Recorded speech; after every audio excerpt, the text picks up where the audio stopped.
Good evening বন্ধুরা। আমি এখন বাবুকে পড়তে বসাবো সন্ধ্যাবেলা। তো আজকের ভিডিওতে আমি এটাই তোমাদেরকে দেখাবো যে আমি আমার ছেলেকে কীভাবে পড়াই, ও পড়তে বসে কি কি করে আমার সঙ্গে।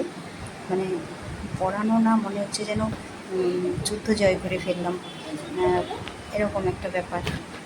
তো আজকে খুব বেশি কিছু পড়াবো না, একটু কাজ আছে।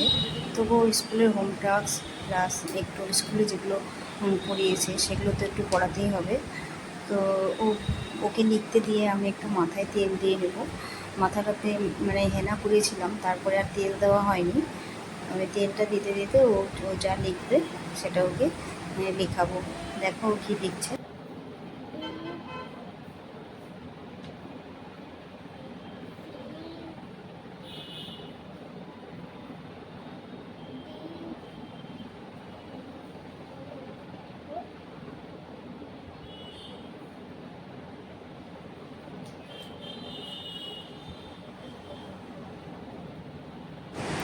দেখছো তো লেখার থেকে বসেই আছে বেশি, মানে একদম যেগুলো লেখা আজকে আছে সেগুলো কিন্তু সব পারে। প্রত্যেক দিনই তাই হয়, প্রত্যেকটা লেখায় ও জানে পারে, কিন্তু ও বসে থাকবে, এদিকে যাবে ওদিকে যাবে, এই করবে সেই করবে, একবার এইভাবে বসবে একবার ওইভাবে বসবে, একবার আমার দিকে তাকাবে একবার বাইরে তাকাবে। মানে ওর ঢঙের শেষ নেই। একবার রুলটাকে মুখে নেবে, একবার কানে গুঁজে রাখবে, আবার বলবে মা রুল খুঁজে পাচ্ছি না। নানান বাহানা, লিখতে বসলেও খুব বাহানা করে। এখন তো ও কেজি 2-এ, মানে কেজি 2 বলছি, সরি কেজি 1-এ পড়ে। যখন নার্সারিতে ভর্তি করালাম, তো তার আগে বাড়িতে ওর লেখাগুলো কিন্তু জানতো। নার্সারিতে যে সমস্ত লেখা হয়েছে সেগুলো সব আমি বাড়িতে আগেই করিয়েছিলাম। কোনো দিন স্কুলে শুনলাম না যে পুরো লেখাটা লিখেছি। প্রত্যেক দিন ম্যামের কাছ থেকে কমপ্লেন পেতাম, আজকে রাজর্ষি লিখেনি, আজকে রাজর্ষি লেখা কমপ্লিট করেনি।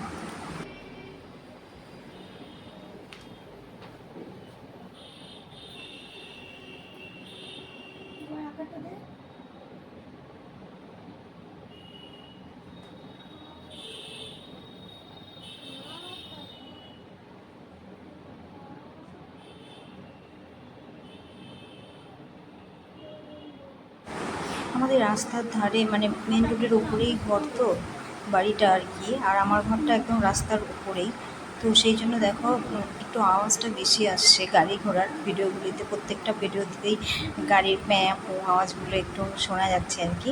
তো একটু অসুবিধা হচ্ছে আর কি, ভিডিওটা শুনতে হয়তো তোমাদের একটু কম, মানে বেশি খুব একটা যে ভালো লাগবে সেটা না। আর আমি যে খুব একটা ভালো এডিটিং করতে পারি সেটাও না, মোটামুটি কাজ চালানোর মতো করে যাচ্ছি। তো তোমাদের যদি ভালো লাগে তাহলে ভিডিওগুলো দেখো।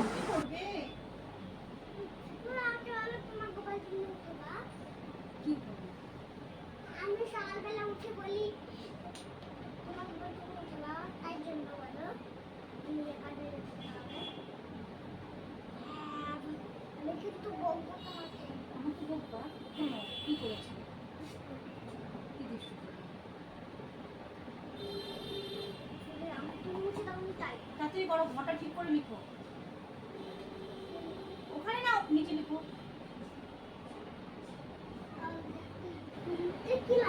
হ্যাঁ হ্যাঁ, তারপর করো সাইডিং লাইন, সাইডিং।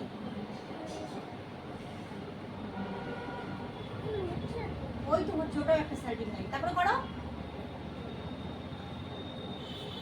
তুই কি ঘর লেখা ভুলে গেলি? নতুন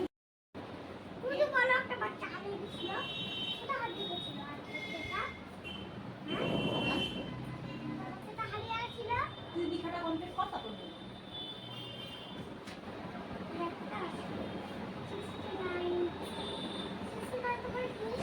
শুধু গল্প গল্পই শেষ হয় না, এত গল্প করতে ভালোবাসে না, কি বলবো। তো লেখা প্রায় শেষের দিকে, আর একটু আছে, আর দুটো লিখলেই শেষ। এখন ম্যাথটা পড়ছে। তো আমি ভাবলাম জামা কাপড়গুলো তো ভাঁজ করা হয়নি, তো রুটিটা করার আগে জামা কাপড়গুলো ভাঁজ করে নিই। আর ও দেখো লিখতে বসে তখনও লিখছে না। ওকে ভাবলাম লেখাটা শেষ হয়ে গেলে ওকে একটু নিচে গিয়ে ভাইয়ের সঙ্গে খেলে নেবে, সেটাই ওকে বললাম। ও তবুও বসে আছে। আর আমার তো একটুতেই রাগ উঠে যায়, মানে এত ধৈর্য কম, কি বলবো। আর এটা আমি জানি যে ছোটো বাচ্চাদের পড়ানোর জন্য খুব ধৈর্যের দরকার আছে। তো সেটা যদি না থাকে তাহলে না বাচ্চা পড়ানো মুশকিল, সে নিজের বাচ্চাই হোক বা অন্যের বাচ্চাই হোক। তো দেখো লেখা কমপ্লিট হয়ে গেছে। এখন মা ছেলের একটু আদর হচ্ছে। তো এখন ও চলে যাবে নিচে খেলতে। তো আজকের ব্লগটি আমি এখানেই শেষ করছি। দেখা হবে তোমাদের সঙ্গে আবার পরের ব্লগে। আর এইভাবে ছোটো ছোটো ব্লগগুলোতে আমি দেখাবো যে আমি সারাদিন ধরে কী করি না করি বা কী কী কাজ হয়, সেটাই। তো সবাইকে অসংখ্য ধন্যবাদ আমার ব্লগটি দেখার জন্য। সবাই ভালো থেকো, সবাই সুস্থ থাকো। Tata, bye bye.